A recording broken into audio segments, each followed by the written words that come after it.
I'm Meg KAYLEE. I'm Janessa Christine. And you're watching Spark Gaming Essentials. In this episode, we're taking a look at some games releasing in early October. What's up first, Janessa? Well, it's about time you asked me, Meg. It's also about time for this game to come out because it's been about 12 years' time since we had a new mainline game in the series. But now that I'm thinking about it, this game is literally about time. It's Crash Bandicoot 4, It's About Time. Taking place after the events of Crash Bandicoot Warped, Dr. Neocortex, Dr. Entropy, and Uka Uka have escaped their interdimensional prison, creating a gaping hole in the universe in which they plan to conquer all dimensions. Play as Crash, or his younger sister Coco, to stop the villains and restore order by running through more than 100 3D platforming levels with new abilities like wall run, rope swing, rail grind, and zipline. You'll also unlock powerful new methods to traverse the world when you find the 4 quantum masks. Flip gravity with Ika Ika, slow down time with Kapunawa, phase shift platforms with Lani Loli, and unleash a dark matter cyclone spin with Akano. The game will feature a co-op mode called Pass and Play, and inverted mode, where you can replay levels with unique art styles and perspective changes. There's also multiplayer Bandicoot battles where up to 4 local players can compete in checkpoint races or create combos. If Crash Bandicoot was a staple in your household like it was for mine, you're going to love this new installment of the classic game. If you haven't played Crash but love more recent 3D platformers like New Super Lucky's Tale or Yooka-Laylee, you'll want to check out Crash Bandicoot 4 It's About Time when it releases on October 2nd. When I was in elementary school, I played defense on a soccer team and I ended up quitting after getting hit in the face with a soccer ball. Naturally, I appreciate games like FIFA 21 because you get to play and appreciate soccer from the comfort of your couch without having to worry about the ball bopping you in the nose. There's no doubt you've probably already heard of this soccer simulation game series as it's been running for a very long time with a new entry coming out each year. One of the best things about this formula is that it's given developers a lot of time to fine-tune series features and bring more polish to each entry. And FIFA 21 is no different in that regard, packing more customization, gameplay, and new ways to play. You'll be able to control your players, who are now more responsive than ever before, with a number of new gameplay features, including a new blocking system and a new agile dribbling system, which allows you to maintain close control of the ball as you compete. In career mode, you can build and manage your own team, and you really take on the manager role here, right down to planning out your team's training schedule. And FIFA's most popular mode, FIFA Ultimate Team, is back in this game, so you can participate in community events and compete against your friends too. Oh, and if you didn't know, you get to fill your team with in-game versions of real soccer players that you know and love. Or maybe ones that you don't love. Whatever floats your boat, you know? This won't surprise you, but I definitely recommend this one to soccer fans and to people who have played and enjoyed previous entries in the FIFA series. However, I also think that the management aspect of this game may also really appeal to players who don't normally play sports games, but who love being able to build and manage their own entity in a video game. FIFA 21 releases for PS4 and Xbox One on October 9th, and it's rated E for everyone. If you've ever loved Star Wars, you've probably dreamt of what it would be like to hop in the cockpit of a starfighter and engage in the thrilling dogfights the movies are known for. Well, pilots, stand by because Star Wars Squadrons is diving in on October 2nd. From the single-player story to multiplayer battles, this game is the ultimate pilot simulation experience. The single-player story takes place after the events of Return of the Jedi, where you'll get to play as both an Imperial pilot and a rebel. There are 8 ships that you can fly across 4 classes: fighters, interceptors, support, and bombers, all of which you can customize to your heart's content to fit you and your team's playstyle. You can also play online in 2 multiplayer modes. In Dogfight mode, you will round up a squad of 5 and work as a team to take the other 5-player squad down.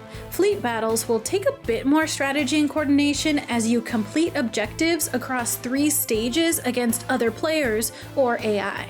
Now, it's worth noting that unlike other games in this genre, this game is entirely a first-person experience. The game wants you to feel the immersion and intensity of the battles right from the cockpit. You can even play the entire game in VR if you're playing on PSVR or PC. Now, I love VR games, so I'm very excited to give it a try, providing I don't get too nauseous. This game is perfect for all of you Star Wars fans out there, but especially fans of the Rogue Squadron games from N64 and GameCube.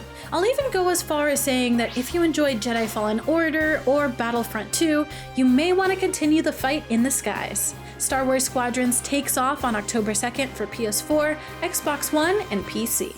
Nothing screams goofy, lighthearted fun with a little bit of rage sprinkled in here and there, like a kart racer, so it's no wonder that there were so many of them out there. The genre truly appeals to such a vast audience, and it's always refreshing to pick up a new one to play. If kart racers are your jam, then you're in luck, because Nickelodeon Kart Racers 2 Grand Prix is out this month.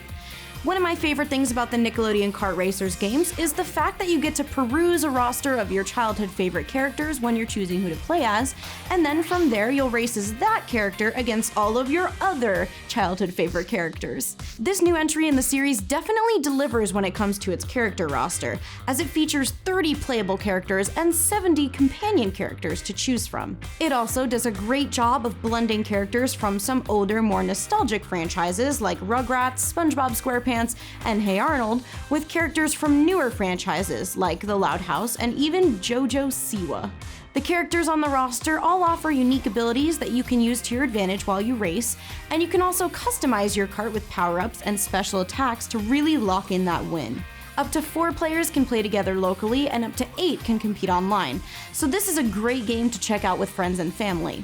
And as an added bonus, you'll undoubtedly score some brownie points if you bring this game home to family members who love Nickelodeon characters or who regularly toss red shells at each other in Mario Kart. You've got a good amount of gameplay to keep you busy for a while too, as the game includes 28 tracks, 2 arenas, and a free-for-all and capture the flag game.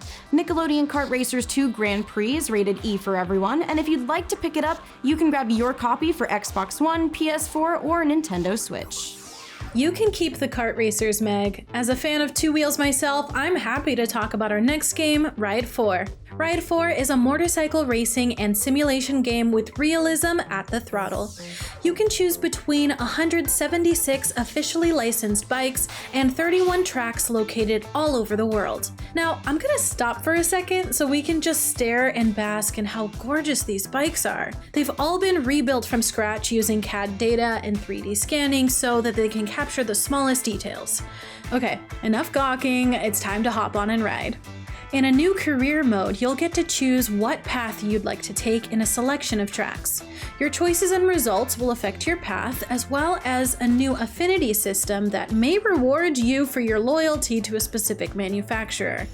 New to Ride 4 is a day and night cycle and weather conditions. So just like in real life, the weather could be perfect for a ride, but it starts raining in the middle of a race. Will you pit to switch to your slicks or just risk it?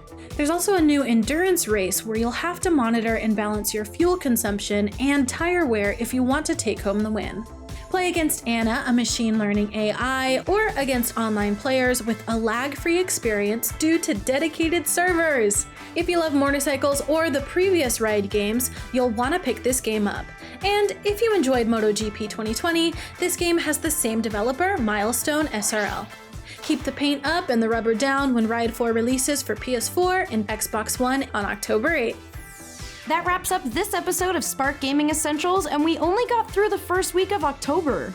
Seriously, it's like that season again where there's just so much to play. So if you need a recap on all the great games coming out, you can watch our show anytime on GameStop's YouTube channel in the Spark playlist. I'm Meg, and you can find me on social media at Meg_KAYLEE. I'm Janessa, and you can find me at Pods of War, but if I don't answer, just know it's because I'm playing Star Wars. Thanks for watching!